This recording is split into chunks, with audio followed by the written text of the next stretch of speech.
नमस्कार, मेरा नाम RC Gupta, CEO Growfast group of company. Bio fertiliser के बारे में हम आज आपको जानकारी देना चाहते हैं। बायो फर्टिलाइजर एक जो है सूक्ष्म जीवित जीवाणु खाद होती है। यह कई प्रकार के होते हैं, जैसे राइजोबियम, एजिप्टोबैक्टर, एजोस्पेरम, पीएसपी, केएसपी, जेडएसपी, इस प्रकार के बायो फर्टिलाइजर होते हैं। इसका इस्तेमाल जो प्रयोग किया जाता है वो सॉइल एप्लीकेशन में प्रयोग कर सकते हैं, फोलियर स्प्रे में प्रयोग कर सकते हैं, सीड ट्रीटमेंट में प्रयोग कर सकते हैं, रूट ट्रीटमेंट में भी इसका प्रयोग किया जाता है। इसके अगर फायदे की बात करें तो इसमें नाइट्रोजन, फास्फोरस युक्त जैविक खाद से उत्पादन में 15 से 20% की बढ़ोतरी होती है। मृदा की उर्वरा शक्ति बढ़ती है। मृदा में ऑर्गेनिक कार्बन मेंटेन रहता है। मृदा में जल धारण क्षमता बढ़ती है। फसलों को रोगों से लड़ने की क्षमता को बढ़ाता है। पोषक तत्वों को अवशोषित कर जड़ों के माध्यम से, पत्ती के माध्यम से पौधे तक पहुंचाने का कार्य करता है। जैसा हम आपको दिखाना चाहेंगे, ये ग्रोफास्ट का ग्रोफोर्स है, जिसमें पीएसबी का बैक्टीरिया है। दूसरा ये ग्रोशक्ति है, जिसमें एजोस्पेरम का बैक्टीरिया है।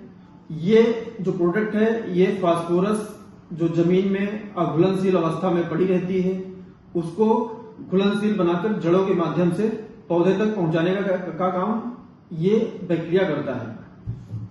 ये जो नाइट्रोजन वाला बैक्टीरिया होता है, ये बैक्टीरिया वायुमंडल की जो नाइट्रोजन होती है उसको नाइट्रेट फॉर्म में कन्वर्ट करके पौधे तक पहुंचाने का कार्य करता है। इसका यूज करने का जो टेक्निक होता है, इसको सड़ी हुई गोबर की खाद में एक दिन पहले मिक्स करके उसको टाट के बोरे से ढक कर रख दें। दूसरे दिन शाम के समय इसको सॉइल एप्लीकेशन में प्रयोग कर सकते हैं। दूसरा कि अगर सीड ट्रीटमेंट में इसका प्रयोग करना है तो इसको 1 लीटर पानी में 200 ml ये प्रोडक्ट को घोल देना है। उसमें 100 ग्राम गुड़ जो है डाल देना है, घोल बना लेना है। उस घोल बनाकर सीड को 25 से 30 मिनट तक उसमें डुबोकर रख दें। फिर उसको निकाल के सीधे खेत में बो सकते हैं। अगर रूट ट्रीटमेंट की हम बात करें तो रूट ट्रीटमेंट के लिए भी वही प्रोसेस है। 1 लीटर पानी में 250 ml पीएसबी या नाइट्रोजन वाला बैक्टीरिया को हम उसमें डाल देंगे। डालने के बाद में उसमें 100 ग्राम गुड़ डाल देंगे और फिर जो है जो नर्सरी वाली फसलें होती हैं रूट ट्रीटमेंट के लिए, उनकी जड़ों को उसमें डुबा देंगे और उसको 20 से 25 मिनट के लिए रख देंगे और फिर सीधे खेत पे उसका हम प्लांटेशन कर देते हैं।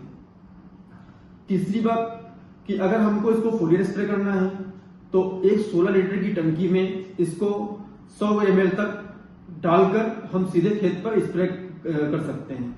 कुछ सावधानियां इसमें बरतनी होती हैं, वो विशेष ध्यान देने वाली होती हैं कि इसका प्रयोग कभी भी सुबह के टाइम ना करें। बेहतर अच्छा होगा कि इसका प्रयोग अगर हम दोपहर के बाद में अपने खेत में करते हैं, चाहे वो फोलियर स्प्रे हो या सॉइल एप्लीकेशन हो। सिंचाई के माध्यम से भी अगर टैंक में आप इसको डायरेक्ट डाल दें तो सिंचाई के माध्यम से भी, पानी के माध्यम से खेत में पहुंच जाता है। इस समय किसान भाइयों, धान की फसल है। धान की फसल में नाइट्रोजन और फास्फोरस दोनों की अधिक आवश्यकता हमारी मृदा को होती है, मिट्टी को होती है, पौधों को भी होती है। बहुत अच्छा है प्रोडक्ट। ये दोनों प्रोडक्ट को आप इस्तेमाल करिए। इससे 15 से 20% आपकी उत्पादन की वृद्धि होगी। धन्यवाद। नमस्कार।